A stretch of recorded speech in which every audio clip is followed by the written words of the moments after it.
Swear.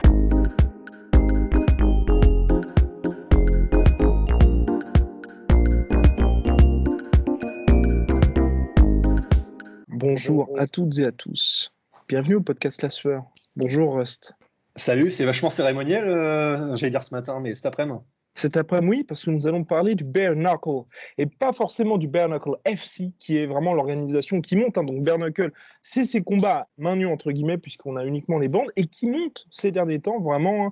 On a des combattants comme Pauline Malignaggi, Artem Lobov, et puis certains anciennes gloires de l'UFC comme Johnny Hendricks,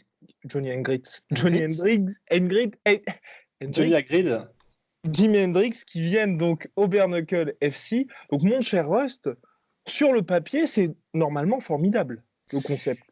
Sur le papier, c'est formidable. Et en plus, ce qui est génial, c'est que sur le papier, la boxe à main nue, ça nous aurait permis, et ça nous permet, en quelque sorte, de répondre à cette problématique qu'il y avait depuis quelques années déjà, en fait, dans le monde du MMA, particulièrement dans le monde du MMA, je ne l'ai jamais entendu, le monde de la boxe, qui était, est-ce qu'il ne faudrait pas, si on veut vraiment s'approcher du côté ultime des sports de combat et de la force et des combats des arts martiaux mixtes, est-ce qu'il ne faudrait pas avoir les poings nus au lieu d'avoir des gants? Parce que ça modifierait la manière de frapper, et certaines personnes comme Joe Rogan et même Georges Saint-Pierre avaient dans l'idée que lorsqu'on a les mains nues, et même pas de bande nécessairement pour soutenir le poing, on frappe avec beaucoup plus de parcimonie en choisissant ses coups plutôt qu'en y allant, vraiment, mais comme une harpie, parce qu'on sait qu'on a le poignet protégé et les gants. Et donc c'était une question en fait qui depuis quelques années revenait déjà. Qu'est-ce qui se passerait au niveau de la santé des combattants, peut-être moins d'impact, peut-être qu'ils iraient moins fort, etc., si on avait la boxe à main nue. Et comme tu viens de le dire, Bare Knuckle FC, qui est l'organisation la plus connue, et c'est aussi parce que c'est la première qui a relancé la machine. C'est un sport, le combat, la boxe à main nue, qui a été prohibé aux États-Unis depuis, je crois, c'est 1889, un truc comme ça. Donc ils sont revenus en mars 2018 avec ce concept. Après, on peut dire que c'est plutôt, on va parler du Bare Knuckle en général. Ouais, c'est vrai, je m'égare. Mais et donc voilà, on a maintenant cette nouvelle forme de combat. Et alors, je sais pas comment le font les autres organisations. Je sais juste que la plus connue, le Bare Knuckle, du coup, elle fait 5 rounds de 2 minutes. Et on l'avait déjà évoqué dans notre interview avec Morgan Charrière. C'est le fait que, pour moi, c'est déjà un gros problème. En fait, le combat à main nue, si c'est dans ces conditions-là, 5 x 2 minutes pour de la boxe anglaise, eh ben, ça veut dire que tu n'as pas le temps de niaiser en fait. Tu es obligé d'y aller, et c'est fait pour ça, les règles sont faites pour ça. Tu es obligé, le combat commence, ça y est, tu te rentres dedans comme des coqs, tu sais, en Thaïlande avec les griffes au bout, là, tu n'as pas de temps en fait. Et c'est probablement peut-être un peu au détriment de la qualité tactique et technique de ce qu'est l'essence du noble art. Donc pour l'instant, en fait, ce qu'on a vu du Bare Knuckle, c'était des énormes guerres, mais vraiment des énormes guerres, où deux mecs sont l'un en face de l'autre et s'envoient grosso modo des tractopelles sur le pif, jusqu'à ce que l'un soit KO, soit jusqu'à en fait la fin du combat, qui sera évidemment assez courte. Donc les mecs n'ont pas le choix que d'essayer de marquer le plus de points. Et que cherche le Bare Knuckle finalement? Parce que est-ce que c'est finalement aujourd'hui des combats d'esthètes, des combats d'artistes avec une vraie alternative finalement au noblard, ou alors finalement deux véritables bains de sang? Parce que pour l'instant, on a l'impression que c'est finalement ce que les fans recherchent et ce que les promoteurs recherchent. On se souvient tous du promoteur qui avait dit il n'y a pas eu assez de spectacle, alors le mec ne sera pas payé. Bon, finalement, il avait bien été payé. Mais voilà, finalement, est-ce que on cherche pas juste des bains de sang avec le Bare Knuckle? Bien sûr que si. Et ce serait presque malhonnête maintenant de la part des organisations de Bare Knuckle de dire non, mais c'est vraiment pour voir le noble art, comment ça se fait, quand les coups sont différemment, machin, portés. Non, c'est clairement parce que c'est actuel. Il y a une demande, parce que tout ce qui se passe, il y a une demande de ce qui est de plus en plus extrême. Et la version de la boxe à main nue, c'est visuellement déjà, c'est vachement graphique, et c'est beaucoup plus extrême dans l'idée. Donc non, effectivement, c'est parce qu'il y avait une demande, de la manière qu'il y a, t'en parlais la dernière fois, du catch semi-réaliste, où les mecs se mettent vraiment des coups de chaise, des barbelés et tout ça. Non, des vrais barbelés, ouais. Non, c'est pas semi-réaliste, c'est réaliste. C'est réaliste. Donc il y a cette demande, et visiblement, ça marche, puisque... Bon, la raison pour laquelle, parce que Pauline Malignaggi, qui est donc un boxeur plusieurs fois champion du monde, un vrai boxeur professionnel qui a combattu les plus grands, la raison pour laquelle il vient au Bare Knuckle, c'est pas parce que le sport est en train de percer vraiment, enfin je pense pas, c'est simplement qu'il a un bif, une dispute avec un pote de Conor McGregor. Mais mine de rien, c'est quand même quelques gros noms, comme tu les citais. Ça peut être Chris Lieben, ça peut être Johnny Hendricks, un ancien champion à l'UFC. On a quand même de plus en plus de gros noms. Donc, je ne sais pas où ça va aller. Je ne sais vraiment pas où est-ce que ça va s'arrêter. Parce que s'il n'y a pas de profondeur, c'est un peu comme quand tu. J'allais citer Mario Kart, mais je ne vais pas le faire parce qu'il y a de la profondeur dans Mario Kart. Mais c'est comme quand tu joues à un jeu d'arcade, en fait, dans lequel tu n'as pas vraiment de profondeur de gameplay. Bah, quand tu as fait le tour, tu as fait le tour et tu t'amuses plus. Donc, je ne sais pas si ça va rester. Mais en tout cas, c'est vachement intéressant. Surtout que, pour revenir un petit peu au Bare Knuckle FC, parce que c'est vrai que c'est l'organisation aujourd'hui qui emporte un petit peu tout, il y a des ambassadeurs de prestige avec Anthony Johnson, il y a également Ouais. le Money Fight qui est quand même entre Artem Lobov et Polymanology, comme tu le disais justement. Ce combat-là, il y a quand même des conférences de presse, il y a de nombreuses vues à chaque fois, donc j'ai un peu l'impression, tu vois, que c'est en train de devenir un espèce d'UFC des débuts. Tu vois, tu sais, quand il y avait un petit peu de sang, pas trop de règles, mais que tu avais quand même un emballage qui pouvait faire envie, et puis avec des gens qui disaient, bon, je vais quand même acheter le pay-per-view qui coûte pas grand-chose. Et là, on a un peu cette impression-là, parce que tu as quand même du beau monde, ça fait parler sur les réseaux sociaux. Enfin, à l'époque, au premier UFC, évidemment, c'était 93, il n'y avait pas de réseaux sociaux, mais tu vois ce que je veux dire. Ouais. Je me dis, tu as peut-être, et d'ailleurs, le promoteur disait, on est là pour rester, il y a un petit peu de ça, il y a des noms. Bon, Ben, c'est vrai, pourquoi pas. En fait, c'est vrai que j'ai la même impression, l'impression que c'est carrément un projet embryonnaire et pour l'instant, ils tentent des trucs pour voir comment réagisse le public et en fonction des réactions, ils vont aller d'un côté ou de l'autre. Et c'est en fait, c'est tout à fait embryonnaire et c'est tout à fait normal que ce soit comme ça puisque par définition, ça a genre 1 an. Donc c'est un nouveau-né en fait ce projet-là. Donc c'est vrai qu'on ne sait pas où ça va aller. Après, si ça reste sur le même format, 5 fois 2 minutes, ça handicapera pas mal, je pense, un développement hypothétique. Après, c'est vrai que voilà, ça dépend qui viendra, ça dépend quelles approches. Pourquoi tu te marres? Non, mais le mec le plus convaincu du monde, ça empêchera un développement hypothétique. Hein. Non, ouais, non, c'est vrai que. Mais c'est parce que, voilà, pour l'instant, de là où ça en est, de la manière dont c'est fait, je sais pas, j'ai pas forcément confiance sur le fait que ça va vraiment grimper jusqu'au sommet. Mais si d'aventure il y a, je sais pas, un vrai technicien de l'anglaise qui revient et qui décide parce qu'il a besoin de faire des thunes ou je sais pas trop quoi, d'essayer un événement et que lui prend une approche beaucoup plus technique. Et peut-être que c'est ce que fera Polyman Energy, hein, où il prendra de la distance et même sur les 5x2 sur 10 minutes, il arrivera à faire un truc sublime. Peut-être que ce sera le début de quelque chose de nouveau. Donc pour l'instant, c'est parce qu'on a des énormes sluggers en fait. Hein. C'est parce qu'on a les Johnny Hendricks et les Chris Lieben. C'est pas pour rien qu'ils sont pris. Enfin, ils prendront pas Tarek Safedine, tu vois. Donc, Après, de l'autre côté, on a vu donc Johnny Hendricks qui a perdu son premier combat au bare knuckle. Et moi, j'étais, on va dire, assez favorable au bare knuckle parce qu'il y avait ce côté finalement. On se disait, les gars vont taper un peu moins fort, comme tu disais précédemment. C'est ce que Joe Rogan, c'est ce que l'illustre Polydomso disait. Parmi les avantages du bare knuckle, c'est que les mecs allaient y aller un petit peu moins fort et donc forcément, ça allait permettre d'avoir un peu plus entre guillemets de spectacle. Mais on voit que les mecs, comme tu dis, envoient parpaing sur parpaing et les combats étaient finalement assez expéditifs. Pour moi, il y a eu vraiment un avant-après Artem Lobov versus Jason Knight, donc c'est deux anciens de l'UFC, donc le pote de Conor McGregor contre Jason Knight qui est un peu, on va dire le mec qui affrontait à peu près tout le monde à l'UFC, mais qui était surtout connu pour des guerres, pas forcément le mec le plus artistique du roster.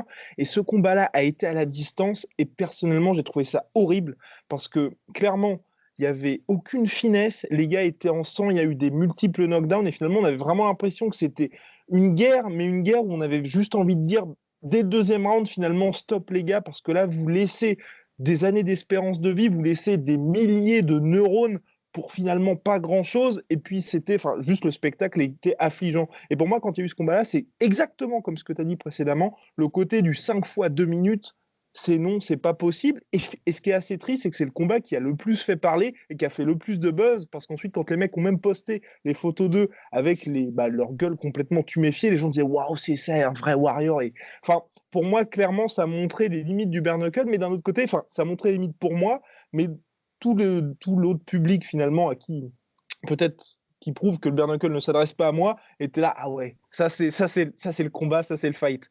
ouais, j'ai un peu du même avis en fait. Et c'est marrant parce qu'on n'est pas les seuls et il y a eu beaucoup de gens qui ont réagi de la même manière en disant ah voilà, on voulait voir ce que c'était le combat à main nue, la boxe à main nue. Maintenant on sait et en fait c'est pas terrible. Et c'est certaines des réactions qui étaient postées. Et en fait c'est vrai que on regarde la raison pour laquelle on regarde n'importe quoi. que ce soit du sport, pour laquelle on écoute de la musique, pour laquelle c'est Dan Hardy qui synthétisait ça en disant que n'importe quel mouvement, quand il est parfaitement contrôlé, est magnifique. Et bah, c'est ce qui fait, par exemple, que c'est somptueux de regarder, bon, je vais éviter de citer TJ Dillashaw, mais John Jones, ou Fedor, ou Crocop, voilà. Ouais. C'est que c'est complexe, ce sont des gestes qui sont à la perfection, qui sont envoyés à la perfection avec l'angle qu'il faut, la vitesse qu'il faut, avec les déplacements qu'il faut. C'est un art, c'est une science, c'est magnifique. Et ben, quand on voit Artem Lobov versus Jason Knight, donc tu vois des mecs s'envoyer des steaks pendant 10 minutes. La technique, au bout d'un moment, ils en ont, ce sont des combattants professionnels. Ça, on ne peut pas leur enlever. Mais quand ils sont pris dans quelque chose comme ça et qui est le papier cadeau, il est fait, tu sais ce qu'il y a dedans en fait, hein, vu le papier cadeau, ce sera vraiment des luttes à mort, quoi. Et quand tu vois ça pendant 10 minutes, bah, au bout d'un moment, tu n'y trouves rien en fait. Personnellement, j'y ai rien trouvé, c'est-à-dire que bah, c'était pas spécialement technique, c'était pas très beau. À la fin, tu finis même par vraiment avoir mal au cœur pour les deux combattants parce que tu te dis, bah ouais, clairement, les 2 semaines suivantes, ils vont avoir du mal à dormir, tu vois. Je sais pas je sais pas ce que les gens vont y trouver au long terme s'il n'y a pas déjà cette profondeur physique derrière et si ça reste ça que recherchent les gens, si c'est ça, ce genre de choses qu'il y a à chaque main event et vers quoi on tend, bah j'ai pas envie de regarder une carte où c'est 10 combats et où il se passe ce genre de choses, quoi. J'ai envie de voir des techniciens, des magiciens, j'ai envie que ce soit beau, quoi. Eh bien voilà, le bare knuckle FC, enfin le bare knuckle tout court d'ailleurs, ne s'adresse peut-être pas à nous qui aimons la finesse et qui aimons les artistes comme TJ Dillashaw. Bien, mais aujourd'hui, on est surtout là pour interviewer le premier combattant français à avoir combattu en bare knuckle. Enfin, c'est lui qui le dit, hein, on ne sait pas, peut-être parce que comme le bare knuckle existe depuis quasiment la nuit des temps, il y a sûrement eu un combattant français qui a déjà combattu en bare knuckle. On va dire Oui, ça c'est oui. le premier combattant français qui a combattu en bare knuckle depuis le renouveau du bare knuckle, donc qui a fait un documentaire disponible sur YouTube, on vous mettra ça dans la description, sous le nom de Rats Production. Le combattant s'appelle Sami Damari, donc il a combattu il y a quelques semaines en Angleterre, puisque l'Angleterre est l'autre terre du bare knuckle, donc il combattait un Britannique, Shima Amardi. Il a malheureusement perdu, mais on va dire honorablement, puisque c'est vrai que, pour petite introduction, après il le dira sans doute mieux que nous, mais c'est vrai que c'est pas un combattant professionnel, on va dire, dans le sens, ce n'est pas son métier de faire soit du MMA ou soit de la boxe. Ouais, mais voilà, déjà, premièrement, énorme respect. Enfin, ça, c'est vraiment, c'est la base, et évidemment, mais n'empêche que il en faut quand même sacrément pour décider de monter sur un ring, sachant que ce sera à main nue, même s'il y a des bandes, ça reste l'équivalent de main nue. Donc, énorme respect, et puis voilà, de discuter avec l'homme en question. L'homme en question, eh bien c'est parti, grâce à la technologie et puis à la régie, nous allons réussir à ajouter ce monsieur à ce podcast. Espérons que ça fonctionne. Ouais. Les magiciens de la technologie moderne. Parce qu'il y a toujours ce risque. Technologie américaine. Alors on va voir. Petit moment de doute. Eh bien, le doute se confirme. Oh, ça fonctionne? Allô. Bonjour, nous sommes en direct live avec Sami. Bonjour Sami. Bonjour, ça va? Ça va superbe. Yes. Ça va superbe. Donc on est en plein podcast la soirée. Est-ce que tu as une bonne connexion? Pose-toi, installe-toi. Écoute, à vous de me dire si j'ai une bonne connexion. J'espère en tout cas. Ça marche nickel. Ça marche nickel. Donc, super. Ouais.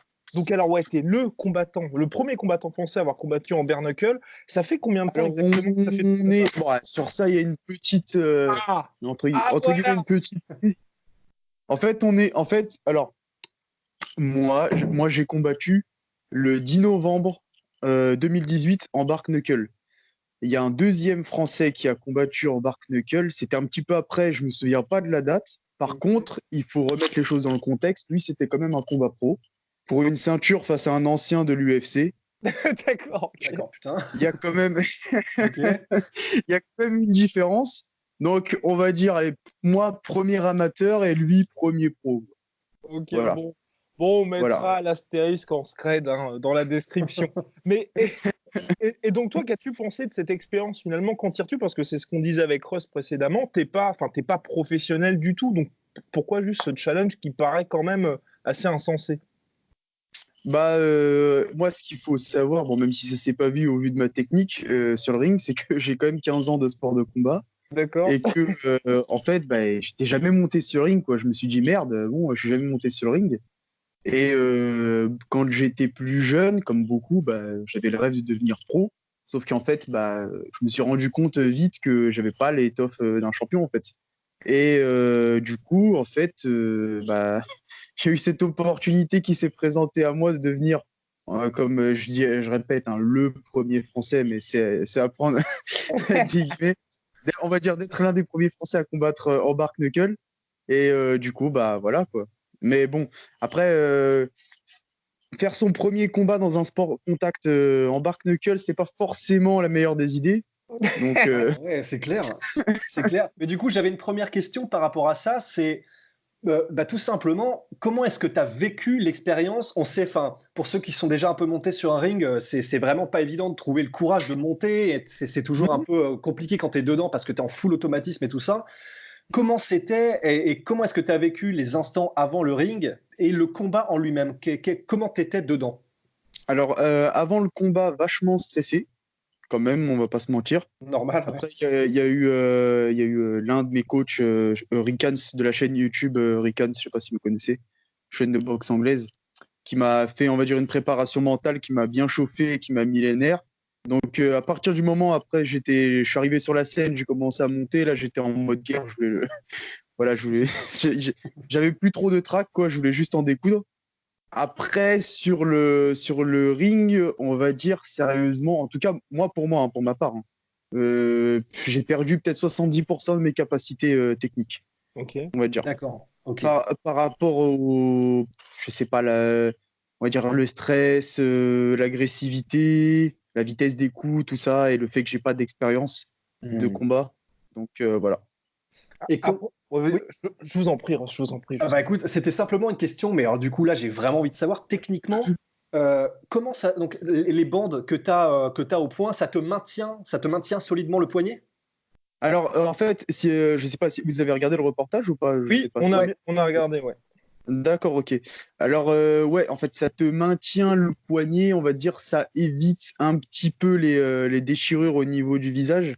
Mais à la base, c'est fait parce que, en fait, c'est pas très légal, en fait, le bark knuckle, le fait de combattre sans gants, enfin, voilà, tout ça. Donc, en fait, le fait qu'ils mettent des bandes, ils ont le même statut légal que le MMA. C'est pour ça qu'on a les bandes, en fait, à la base. Et au Donc, niveau, et au niveau ouais. des impacts, j'imagine que toi, Salut, on voit quand même plusieurs fois, tu es assez durement touché. Mhm. Et toi, la différence entre ça et tous les sparring que tu as fait, bien évidemment avec gants, j'imagine que c'était complètement différent. Ouais, ouais, c'était ouais, c'était différent. Après, comme on voit au début du reportage, je me suis entraîné avec Franvi Goma, un ancien champion de France de kickboxing, et il m'a appris à encaisser. Même, je pense qu'il tapait encore plus fort que mon adversaire, même avec les gants, il faisait encore plus mal. Donc, euh, ouais, ça va. Ça a été. Il y a juste juste après m'être déboîté l'épaule, la fameuse Ouais. la gauche, la droite, je me rappelle plus celle-là, elle m'a fait très très mal. Mhm. Celle-là, ce moment-là, heureusement que je l'ai accroché parce que voilà. Ok. Et, et qu'est-ce que tu en tires finalement de cette expérience? Parce que c'est vrai que de loin, on se dit, bah, effectivement, c'est un combat amateur, t'as pas a priori vocation à en faire ta carrière, donc on se dit, juste pourquoi tu as fait ça? Et là, qu'est-ce que tu en tires? Tu te dis, bah, je voulais faire mon reportage ou c'était juste prouver à toi-même que tu pouvais le faire? Il y a plusieurs choses. Déjà, premièrement, c'est un défi personnel, quoi. C'était me prouver à moi-même, voilà, se chercher, tout ça. Et c'est aussi dans le but de mon reportage, parce qu'en fait, je vais faire plusieurs reportages où je défie des gens dans plusieurs disciplines, mais dans leur pays, en fait, directement. C'est ça le but. Donc, D'accord. voilà, lutte sénégalaise, Dambé au Nigeria, puis plein d'autres trucs que j'ai en tête. Voilà. D'accord. Et pour les assurances au niveau de l'hôpital et ce genre de choses, comment ça va se passer? Parce que De toute façon, bon, en tout cas pour le Bark Knuckle, t'arrives direct, ils te font signer une décharge comme quoi ils prennent rien en charge. Hein, c'est devant toi. Donc, Génial, putain. Et Ok. donc, comment ça s'est passé juste après, alors, après le combat, quand t'es allé te faire soigner, enfin, qui t'a aidé? C'était le médecin du bare knuckle ou comment ça s'est passé? bah, c'est-à-dire que moi j'ai eu l'épaule déboîtée, mais elle s'est remboîtée au moment du. Voilà, donc logiquement ça allait. Et D'accord. les saignements c'était superficiel. Comme c'était le visage, c'est des petites coupures, mais c'est tout de suite impressionnant. Donc j'avais vraiment rien, quoi. Donc j'ai pas été. Ils ont regardé vite fait, quoi. Mais voilà, ils ont vu que j'avais pas grand-chose. Et Mais du Ok. coup, d'ailleurs, ça, c'est quelque chose là, tu dis que tu vas faire d'autres documentaires et dans d'autres pays et peut-être sur d'autres disciplines. Tu as envie de refaire des combats de bare knuckle et si tu as envie d'en refaire, ça te fait pas un peu peur justement le fait que bah, t'es plus prompt aux coupures, t'es plus prompt c'est superficiel, mais c'est quand même relou. Pour ça, tu serais quand même prêt à remonter sur le ring? Ouais, bah ça, comme j'avais dit, si Barnacle, franchement, si je peux l'éviter, je l'évite. Hein. À la limite, je le refais pour un bon chèque, à la limite. Ouais, bah ouais, Voilà. normal. Ok, d'accord. Et, et par rapport à ça, parce que précédemment, avant que tu arrives avec Rost, on parlait du bare knuckle en tant que discipline. Toi, qu'est-ce que tu en penses ça? Tu penses que c'est quelque chose de viable, on va dire, où il va y avoir de plus en plus de professionnels, ou alors ça va rester une niche comme ça, et où toi, tu as été dans une organisation finalement mineure, et ça va rester un peu comme ça, des combats de coq? Ah non, non, non, mais ça va, non, non, ça va monter. Pour moi, là, je sais pas si vous avez vu, mais c'est clairement en expansion. Avec Complètement. là, il va y avoir le combat de Artem Lobov contre Poli Magliani. Et en plus, il y a quelque chose qui est intéressant avec le Bark Knuckle. Je trouve qu'ils sont plus ouverts d'esprit, les combattants. Il y a beaucoup de confrontations entre anciens combattants de boxe anglaise et anciens combattants de MMA. Chose D'accord. qu'on voit rarement en boxe anglaise, en fait. Et, et je trouve que plus les années passent, plus les gens, de toute façon, ils veulent voir quelque chose de plus violent à chaque fois. Donc là, le Bar Knuckle, là, clairement, ça répond à toutes les attentes. C'est clair que niveau violence, ouais. Peut-être une dernière question, parce que là, c'était plus sur le weight cutting, parce qu'au début du reportage, tu mets que tu es à 90 kilos, je crois, et Oui, pour combattre, tu es descendu à 80 kilos. Ça avait l'air d'être assez ouais. court sur la période. Comment ça s'est passé? Parce qu'il y a juste un moment avant ton combat, bah, on te voit avec les sacs poubelles, donc on se dit, bah, c'est la Mhm. classique. Mais sinon, sur toute la période, sur toute la préparation, comment tu as fait, sachant que tu expliques bien que tu n'avais pas vraiment de moyens et que tu avais, enfin, finalement, ça te fait tout seul. Bah alors en fait, c'était sur ça, j'ai fait n'importe quoi parce que clairement, j'avais totalement le temps de perdre mon poids, voilà, de manière normale, quoi, au fur et à mesure. Et sauf que ce qui s'est passé, c'est que bah, comme je suis un gros mangeur, bah, j'ai dit bon allez, j'ai le temps, j'ai le temps. Puis arrivé à un mois du combat, bon bah j'ai dit bon, attends, il va falloir que je commence à perdre du poids. Et j'ai même repoussé ça à 2 semaines avant le combat. Et j'ai fait ouais, je mangeais que de la salade, quoi. Voilà. Bon, bon. Et donc, Dieu. tu as réussi à perdre les 10 kilos en mangeant juste de la salade. Ouais, après, ça se voit pas forcément sur moi, là, parce que là, j'ai repris mes 90 kilos. D'accord? Mais j'ai des facilités à perdre du poids, à la base. Ok. Grosse facilité.